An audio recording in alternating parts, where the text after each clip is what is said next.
دیگر عاشقی نکن که دل زخمی نکن.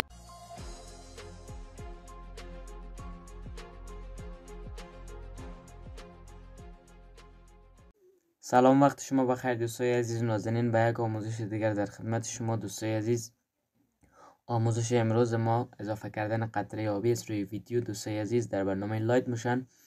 واقعا قطره آبی ویدیو را مقبول میسازه. هر کس از این قطره آبی روی ویدیوهاش استفاده میکنه دوستای عزیز. و ما فایل قطره آبی را که سبز است در کانال تلگرامی خود میمانم و از قسمت بعد سوارده میتوانید و لینک کانال تلگرامی ما در قسمت دسکریپشن و یا توضیحات ویدیو و یا هم در کامنت اول پین است. هر دور که راحت هستین از قسمت بعد سوارده میتوانید.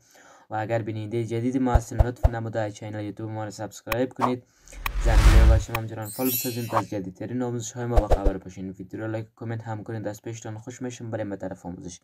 دوستای عزیز در قسمت نخست از این قسمت برنامه لایت موشن باز میکنیم دوستای عزیز. از قسمت پایین بالای مثبت رنگ فشار میتیم. از این قسمت یک پروژه انتخاب میکنیم.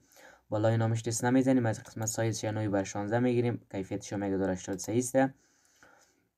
و از قسمت بک‌گراند پشت سرش هم سیاه است. و از قسمت کریت پروژکت میزنیم از قسمت پایین و بالای مثبت رنگ پایین فشار میتیم دوستای عزیز. از قسمت میدیا یک قطعه عکس انتخاب میکنیم دوستای عزیز.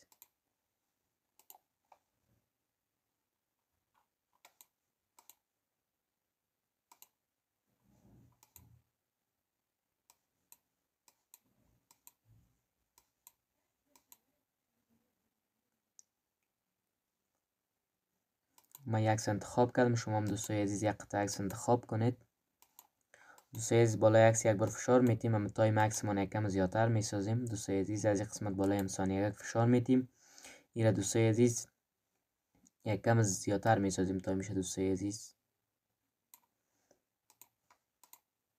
و تا خانه 5 ثانیه 3 دوستای عزیز. از این قسمت بالای مثبت رنگ پایین فشار میتیم. باز دوستای عزیز اما قطره آبی را روی عکس انتخاب میکنیم دوستای عزیز، یعنی اضافه میکنیم دوستای عزیز.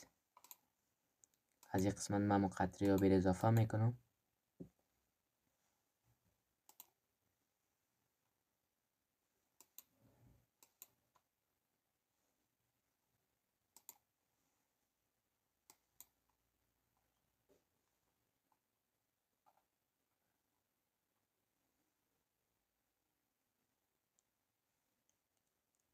این فایل است دوستای عزیز. این انتخاب میکنم. از این قسمت بالای مثبت رنگ بالا فشار میتیم دوستای عزیز، انتخاب میشه. از این قسمت بالای مکس یک بار فشار میتیم. از این قسمت بالای هم تیکی است میزنیم و تا آخر همه ویدیو به حساب ویدیو گفته میشه دوستای عزیز. بالای تا آخر همه ویدیو میره دوستای عزیز، تا آخر همه ویدیو قطره آبی دوستای عزیز. بالای همه قطره آبی یک بار فشار میتیم. از قسمت افکت اد افکت، از قسمت دستریشن وارپ دوستای عزیز، از قسمت همه تلس انتخاب میکنیم. استاندارد ستینگش هم میزنیم. از قسمت همه میرور را فعال میسازیم دوستای عزیز و بس. از این قسمت خارج میشیم دوستای عزیز. بالای افکت میم. از قسمت بلور همه باکس بلور که هست انتخاب میکنیم. از قسمت استاندارد ستینگش هم میزنیم و تنظیمات ایرام دست نمیزنیم دوستای عزیز. از قسمت اد افکت میم، از قسمت دستریشن وارپ و از این قسمت دوستای عزیز افکت رو اضافه میکنیم. استاندارد ستینگش هم میزنیم. وارد جزئیات افکت میشیم دوستای عزیز. اولیش دوستای عزیز 0 میسازیم بالکل و دومیش هم دوستای عزیز تا خانه 10 میسازیم.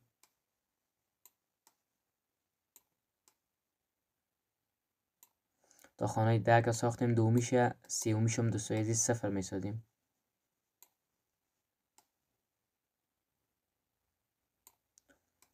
و چهارمیش دوستای عزیز 100 است، اینا 200 میسازیم.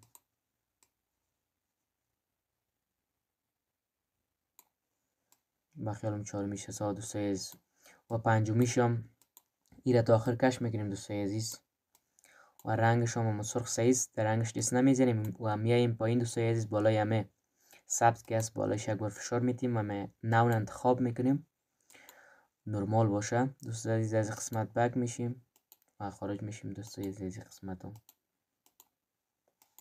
ببین دوستای عزیز نتیجه آموزشه.